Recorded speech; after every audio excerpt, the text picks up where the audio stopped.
Well, good. How is your journey going? Is this helpful? I hope it is. Is this giving you some ideas of how you can become a better leader, of how you become someone who is good at their leadership or who is in a growth path? You don't have to be perfect. No one is perfect. We're human all, but at least you know what you're dealing with. And I think self-awareness is the greatest thing you can do. And most of this conversation is really helping us to be, where am I? That self-awareness, what am I dealing with? Where am I? And today we're going to talk about something that I like so much. And for me, it has become sort of a self-assessment as a leader. And we call it 100x leader assessment. And I assess myself as a leader on that basis. It's coming from a definition of leadership that I've really come to embrace. And thanks to the gentleman who shared it with me, and I respect him for that, I really come to embrace this definition of leadership. That leadership is performing and then leading other performers. Now, if you are with a team, if you're working in a team, if you're leading a team, you can't lean much on another and forget the other.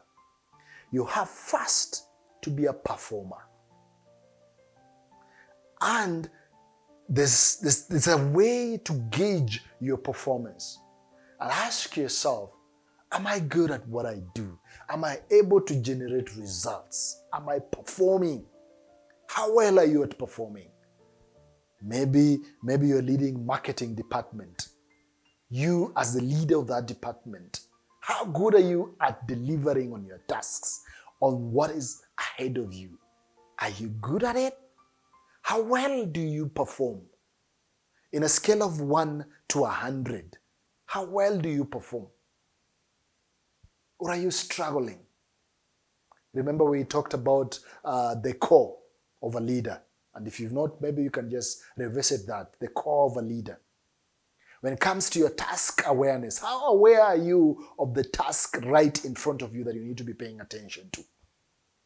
When it comes to your emotional intelligence, your EQ, how aware are you of others around you, how your actions or inactions, word or lack of words, therefore, affect those around you?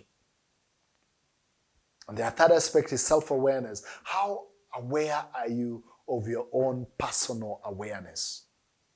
Your self-awareness. So, if you look at all that, how good are you as a leader, as a performer, as someone who gets stuff done? And people know, if you want anything done, let's give it to XYZ. If you want this to be done quickly, call XYZ. He'll get things done. And people know you as someone who delivers. So first, how good are you at delivering on your task? Now, I've known leaders, I've known people who really, they don't deliver. They are quick to delegate, do this, do that, but for them, they don't really deliver on their task, and that's dangerous. That's really dangerous for you as a leader. And you need to ask yourself, how good am I? How well am I performing on my assignment? So gauge yourself, and there's nothing scientific around this. You could just, as you see the bar there, you can just say, I think at this level, I'm at 80%. I perform well. I deliver on time. I keep my deadlines. I complete my commitments, and my work is always good. When I do my work and I submit it, it's always at par as what is expected.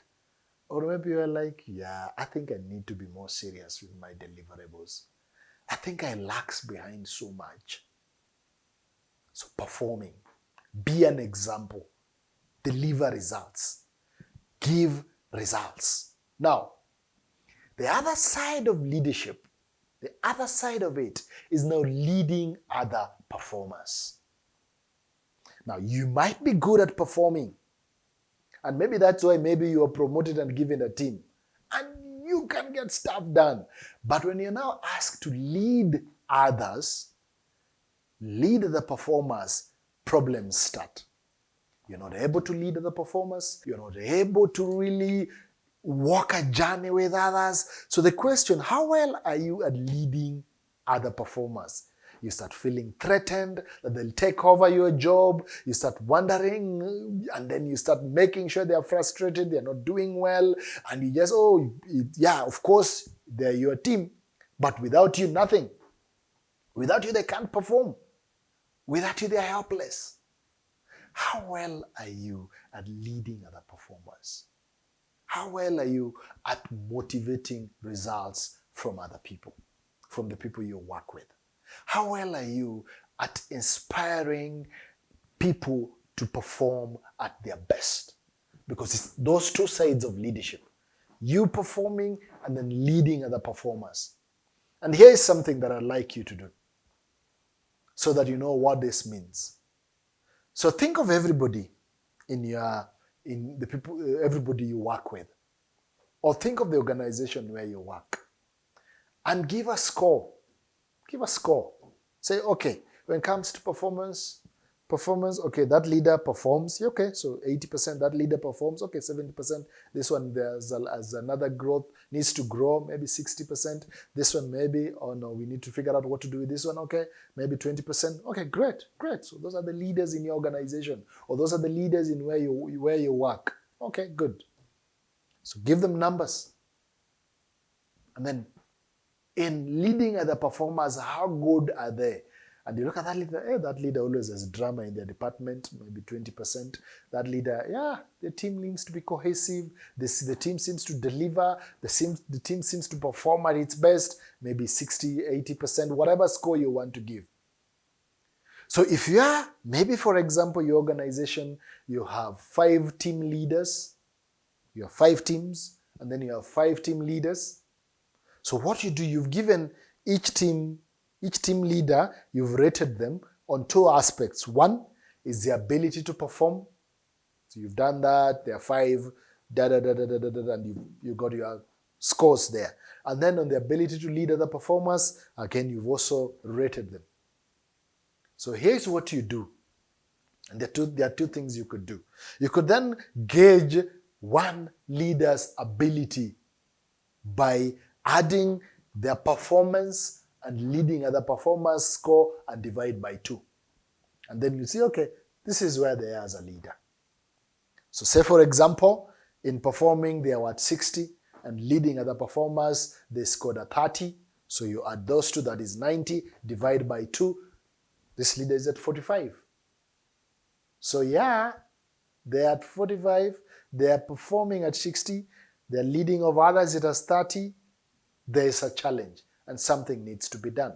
Now, you could do also and look for the whole 5 team leaders and then see averagely where is the leadership in your organization. And so maybe you add the performers, the ability to perform, you add all those, divide by 5, and then lead other performers, you add all those, divide by 5. So you know, okay, when it comes to performing, my team leaders, this is how they perform. When it comes to leading other performers, my team leaders, this is their average. Then you add those 2 averages, and again, average further by 2, and then you can look at a snapshot at your organization and say, this is where my organization is. Maybe your organization is at 60. 60 is good, but not good enough. And it could be improved. There may be a few things you need to do to improve that. Maybe you need to focus more on them leading others.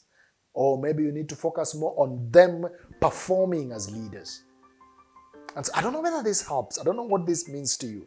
And so this tool of 100x leader assessment is powerful, but very simple. And I want you to look at it and ask yourself, just as I've said, how good am I at performing? And then how good am I at leading other performers? Because leadership is 2 sides of those. It's you performing and you leading other performers. So take this tool, share it with someone, talk to someone and just go sit down. Hey, let me ask you a question. How many leaders do you have in your organization? And I say, I have 2 leaders. Okay, good. How good are they at performing? And they say, they deliver on time, they do this. Tell them, okay, give them a number out of 0 to 100. Give them a number. What number would you give them? I can give them 80. Okay, good. How about leading others? And they're like, oh yeah, there's drama there, da da da. So let them give, and then that will just give you a snapshot of where the leadership of that organization is, and then you can start seeing what areas of growth do you need to pay more attention to. So that again, you're not paying attention on something that you're already doing well at. You can now start addressing things that needs to be addressed, so that then your organization or your teams can be able to experience better leadership. Simple tool, but very powerful and very thought-provoking and very, very empowering if you know well how to use it. And so I invite you to check this tool out. I invite you to use it and see how well your leaders are doing in performing and leading other performers. Thank you. And if this was helpful to you, share it with others, subscribe, and let's continue this journey together. Thank you very much.